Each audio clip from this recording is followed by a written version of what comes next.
बहलोल दाना और जन्नत का महल। अस्सलाम वालेकुम प्यारे दोस्तों। खलीफा हारून रशीद के दौर में बगदाद में एक दरवेश रहते थे। उन दरवेश का नाम बहलोल दाना था। बहलोल दाना एक फ़िलोसोफ़र और एक तारीख़ो दुनिया दरवेश थे। उनका कोई घर कोई ठिकाना नहीं था। वह अमूमन शहर में नंगे पाँव फिरते थे और जिस जगह थक जाते वहीं डेरा डाल लेते थे। बाज़ लोगों ने उन्हें मज़लूम लिखा है। यह अल्लाह की तजल्लियात और इश्क में गुम रहते थे और अपने इर्द गिर्द के माहौल से बेखबर होते थे। बहुत कम लोगों की तरफ तवाफ़ करते थे और जब कभी अवाम नास की तरफ मुँह करते तो हिकमत और दाना की बहुत ही अजीबो गरीब बातें करते, जिसमें पता चलता है कि यह अल्लाह के बहुत बड़े वली कामिल थे। उनका असल नाम वहाब बिन उमर था। एक दिन बहलोल दरिया के किनारे बैठे साहिल की गीली रेत को अपने सामने जमा करके उसकी ढेरियां बना रहे थे और मलका ज़ुबैदा अपने महल के झरोखे से बड़े इन्हें मार्ग से उनको यह काम करते देख रही थी। वह मिट्टी की ढेर बनाते और फिर अपने ही हाथ से उसे मार कर देते। मलका झरोखे से उतरकर अपनी सहेलियों के हमराह दरिया के किनारे आ गई और बहलोल से पूछा, क्या कर रहे हो बहलोल? बहलोल ने अदाए बेनियाजी से कहा, जन्नत के महल बना रहा हूँ। मलका ने सवाल किया, अगर कोई तुझसे यह महल खरीदना चाहे तो क्या तुम इसको फ़रोख्त करोगे? बहलोल ने कहा, हाँ हाँ क्यों नहीं, मैं बनाता भी हूँ और फ़रोख्त भी करता हूँ। तो बताओ एक महल की कीमत क्या होगी? मलका ने सवाल करते ही बहलोल ने बेसाख्ता कहा, 3 दिरहम मलका। ज़ुबैदा ने उसी वक्त अपनी कनीज़ को हुक्म दिया कि बहलोल को 3 दिरहम अदा किए जाए और अदा कर दिए गए। यह तमाम वाक़या मलका ने अपने शोहर खलीफा हारून रशीद को बताया। खलीफा ने उस वाक़ये को मजाक में टाल दिया। रात को जब हारून रशीद सोए तो उन्होंने ख्वाब में जन्नत के मंजर देखे। आप सारे फल फूल वगैरह देखने के अलावा बड़े ऊंचे ऊंचे महलात भी देखे।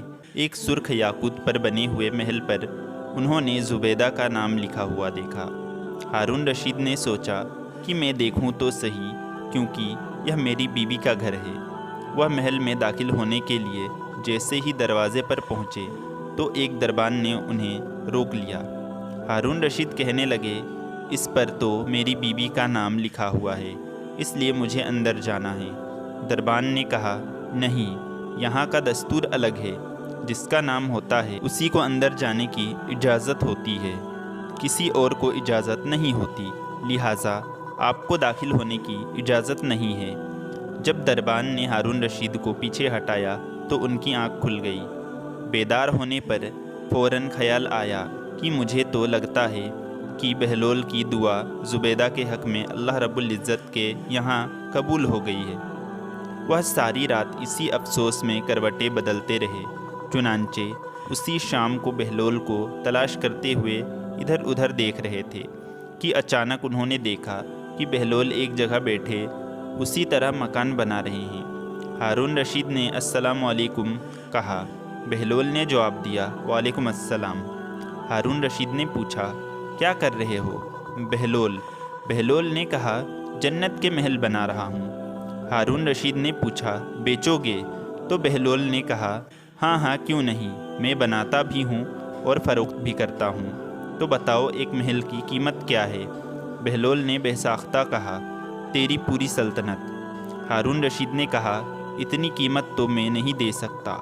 कल तो आप 3 दिरहम के बदले दे रहे थे और आज पूरी सल्तनत मांग रहे हो। बहलोल दाना ने कहा, कल बिन देखे मामला था और आज तुम महल देखकर आए हो। यह सुनकर खलीफा घुटनों के बल बहलोल दाना के सामने मायूस होकर बैठ गए और कहा, हज़रत आप मुझसे मेरी सारी सल्तनत ले लें और मुझे एक महल दे दें। जब बहलोल दाना ने खलीफा की आजिज़ी देखी तो कहा कि मैं तुम्हारी सल्तनत का क्या करूँगा? इस दुनिया की मोहब्बत तो बहुत से गुनाहों की जड़ है। जाओ अपनी सल्तनत अपने पास रखो। इस महल को भी तुम्हारे लिए 3 दिरहम में फ़रोख्त करता हूँ।